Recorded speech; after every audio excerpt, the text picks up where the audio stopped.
Hola, buenas tardes. Mi nombre es Alberto Serrano Andrés y junto con mis compañeros de la Escuela Universitaria de Turismo de la Universidad de Zaragoza, Mariano Garasedo, Royano y Nuria Labarta, me dispongo a presentaros la comunicación y el trabajo que hemos realizado, que lleva como título La evolución del turismo en espacios rurales con alto riesgo de despoblación, espejismo o realidad.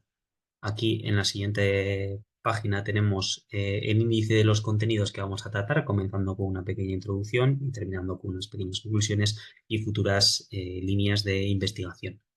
Como introducción, en primer lugar hay que decir que nosotros hemos centrado este trabajo en la comunidad autónoma de Aragón, que es una región que se sitúa en el noreste de España, entre el País Vasco, Navarra, La Rioja, en su zona más occidental, y que hace frontera en su parte más oriental con Cataluña o Valencia.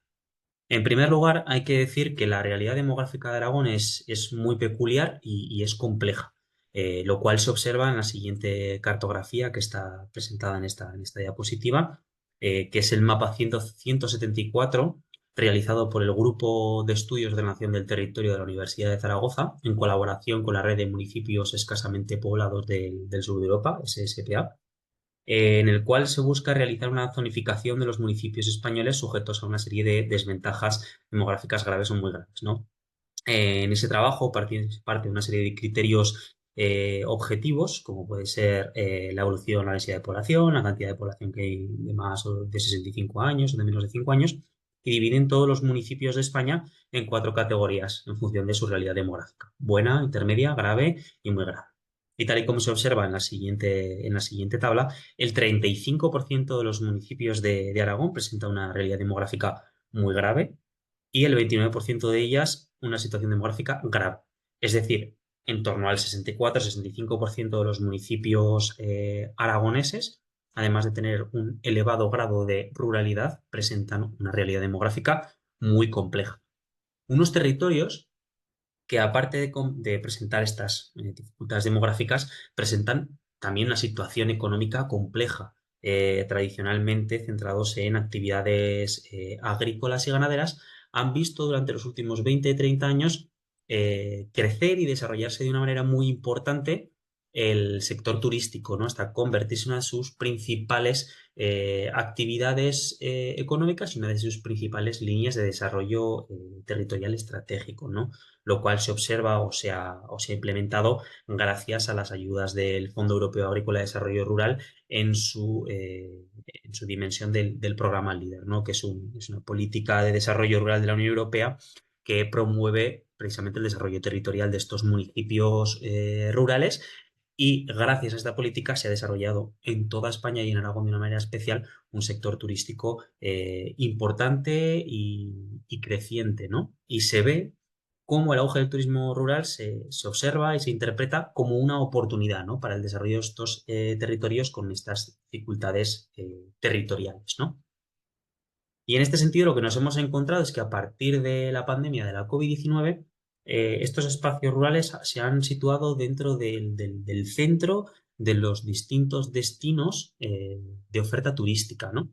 Es decir, se ha observado un cambio en el comportamiento de los turistas nacionales e internacionales, que cada vez más buscan naturaleza, confort y desconectarse tanto de la ciudad como de los altos niveles de estrés que trajo en sí la pandemia, y también el modelo, las actividades profesionales que se desarrollan, ¿no? No obstante, en esta investigación nos planteábamos una serie de preguntas, ¿no? Queríamos conocer, o nos planteábamos, que si este cambio de flujos turísticos que se había observado en un primer momento se mantenía a lo largo del tiempo, ya que no disponemos de indicadores que nos permitan conocer cuál es este nivel de masificación o de cantidad de flujos turísticos que reciben de manera concreta determinado tipo de municipios. Queríamos conocer también cuáles eran las implicaciones sociales, territoriales, medioambientales, o reflexionar sobre estas implicaciones sociales, territoriales y medioambientales que genera esta actividad turística en estos destinos rurales con situaciones demográficas graves y muy graves. Y por último, nos planteamos la pregunta de cómo identificar qué destinos turísticos tienen una situación de riesgo de masificación alto, para así poder establecer una serie de medidas de ordenación del territorio que nos permitan gestionar estos flujos turísticos de manera adecuada. Los objetivos de la investigación son los siguientes. En primer lugar, que es analizar esta evolución de los flujos turísticos recibidos en función del tipo de municipio, en función de la realidad demográfica de los municipios, e intentar identificar cuál es esa realidad de saturación demográfica o cuál es el comportamiento que presentan los municipios con realidades demográficas graves y muy graves. Para ello, hemos querido trabajar con la estadística experimental que ha sido elaborada por el Instituto Nacional de Estadística. De una manera concreta, queríamos trabajar con esa medición que hacen del turismo en función del posicionamiento de los teléfonos móviles, ¿no? Y de esta manera queremos analizar e investigar sobre cuál es ese comportamiento de estos municipios en una situación grave y muy grave en cuanto a la recepción de los flujos turísticos para conocer cuál es esa llegada de turistas. En cuanto a la metodología que hemos llegado, como he dicho en la introducción, nos hemos basado en este mapa 174 para identificar cuáles son los municipios con una situación grave y muy grave, porque como he dicho, lo divide en 4 categorías: buena, intermedia, grave y muy grave, en función de la cantidad de gente que hay, es decir, la densidad de población, el crecimiento acumulado, la población mayor de 65 años o menor de 5 años, y en función de la altitud del municipio y de la pendiente media de este. Y en segundo lugar, para medir estos flujos turísticos que reciben estos municipios, nos hemos basado en esta estadística experimental del INE, ¿no? Que lo que nos ofrece es una información sobre la llegada de turistas por meses, por años, por municipio de origen, por municipio de destino, de los distintos municipios de España en función del posicionamiento de los teléfonos móviles, ¿no? Se trata de una nueva fuente de datos que nos permite analizar la realidad y realizar predicciones de futuro, ¿no? En función de ese posicionamiento de los turistas, de los visitantes, en función de su conectividad a la telefonía móvil, ¿no? Conociendo cuál es su punto de origen y su punto de destino. Se trabajan con datos que están agregados a nivel de municipio y que además están anonimizados, ¿no? Y que nos permite también diferenciar entre turistas extranjeros y turistas internos, ¿no? En función de si el contrato de telefonía móvil lo tienen en España o fuera del país, ¿no? En función del grado de penetración que tiene una determinada empresa de telefonía en el país extranjero objeto de estudio, ¿no? Las ventajas es que de utilizar estas fuentes de información es que nos ofrece información para todo el Estado y que además mide desplazamientos reales, no percibidos, que es muchas veces los problemas que tenemos a la hora de obtener información turística cuando trabajamos en encuesta, ¿de acuerdo? Como principales resultados, a la hora de conocer qué clase de municipios reciben más turistas, si lo vemos en términos cuantitativos, lo que vemos es que principalmente son las 3 capitales provinciales de Aragón: Zaragoza, Huesca y Teruel, junto con los principales municipios pirenaicos, concentra pues el turismo de nieve y el turismo de naturaleza en verano. Son los municipios que más turistas reciben, observando pues comportamientos dispares, ¿no? A veces positivos, como sucede en Jaca, en Sallén de Gallo, etcétera, y otras veces negativo. Es decir, serían los municipios con unas mejores situaciones demográficas y con mayores atractivos turísticos los que reciben más turistas desde un punto de vista cuantitativo.